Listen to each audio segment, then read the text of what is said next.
Hello everybody, this is me, Member201, and today we are reviewing Revenge of the Fallen Bludgeon.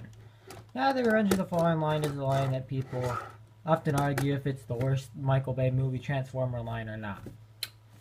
It's up for debates, but I think Revenge of the Fallen gave us some of the best molds out of the movie lines, and he's one of many figures that I think are really good molds, such as Revenge of the Fallen Lockdown, Revenge of the Fallen Mind Wipe, but I don't have Mind Wipe, but I do have a version of that mold, which was just a simple repaint and to reveal the shield strafe. And plenty more. The Revenge of the Fallen Prime, the goofy scrawny arm Megatron, which is just a wonderful sight to see. Ravage was pretty decent, but I don't have him anymore. And yeah, I think what Revenge of the Fallen didn't do so well on was the deluxe class. I mean, Sideswipe was okay, but he left some to be desired, but the paint application on him was good. And Bumblebee was just the same as the last movie, just with a new head and like a new arm. And yeah. So without further ado, let's get on with this. Yep, it does rotate, which is nice because most tanks transforming into tanks generally don't do this. So it's nice we do get that. The gun on the top can spin. And yeah. And this sword is the turret. So yeah. Nice detailing. Has rubber treads and then some plastic treads right here because yeah. Has wheels, but it's kind of nice that we do get some rubber on here. It rolls pretty decently for a tank. The tank mode looks great overall. I have the Bonsaitron as well, and I'll do a separate review on that sometime later. It's almost the exact same thing, so that review will be super quick. I just want to be the more in-detailed one. So yeah. To transform them, we gotta unpeg these first. Alright. And also this part right here connecting the two pieces is plastic, which is a good idea because the rubber would probably break and not stay on there as well as the plastic, hard plastic would. So it's a good choice by them. So you see back here, you gotta kind of move these tabs away. Separate that from there. Alright. So these pieces have to go back like that. These down like that. Pull that down. Open the back part of this leg here. Unravel that. Boom, boom, boom. Boom, boom.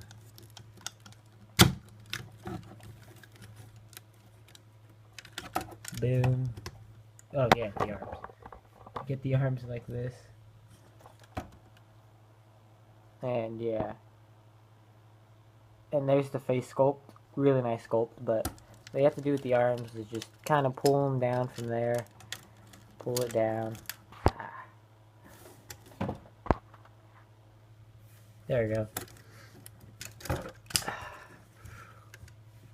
And then do the same with this arm.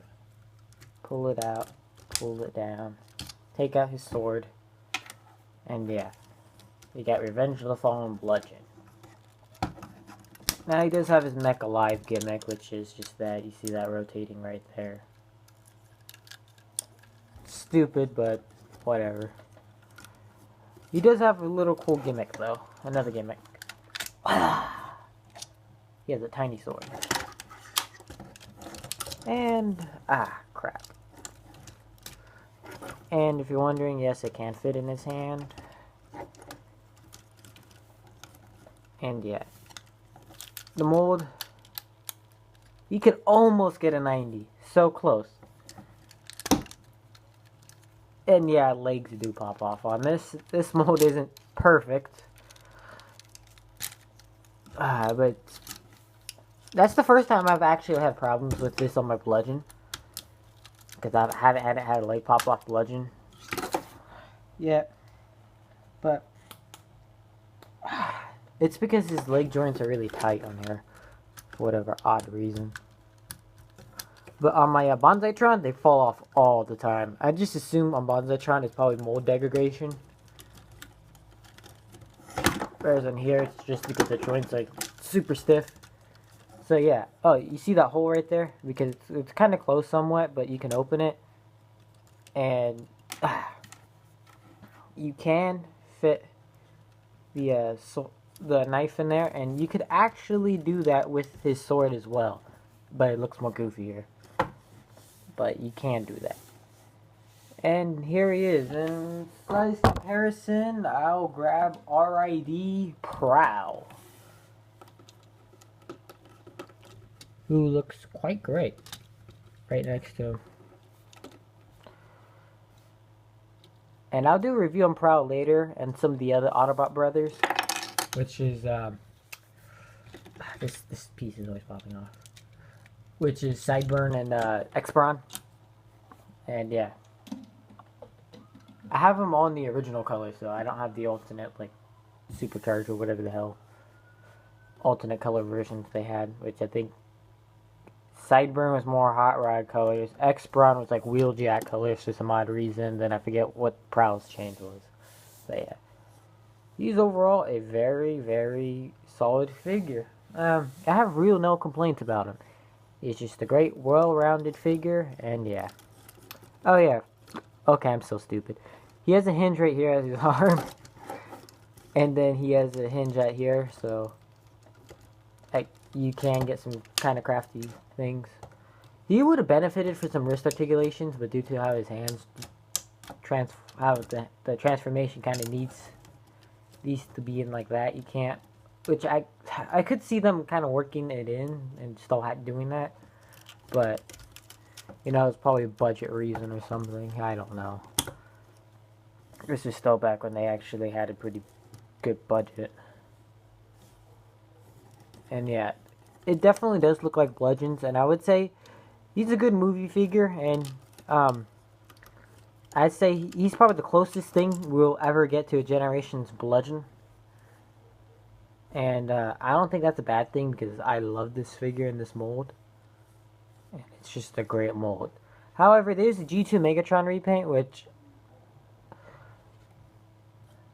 just don't get it. It just doesn't fit the G2 Megatron aesthetic. This mold doesn't. And then the Botcon did the way they made him into Overlord, which again doesn't fit him either. But it fits Bludgeon and Bonsaitron just fine. And yeah. So yeah. It's been me, ManMet201. Please like, comment, subscribe, and help support me on Patreon. And yeah. See you guys later.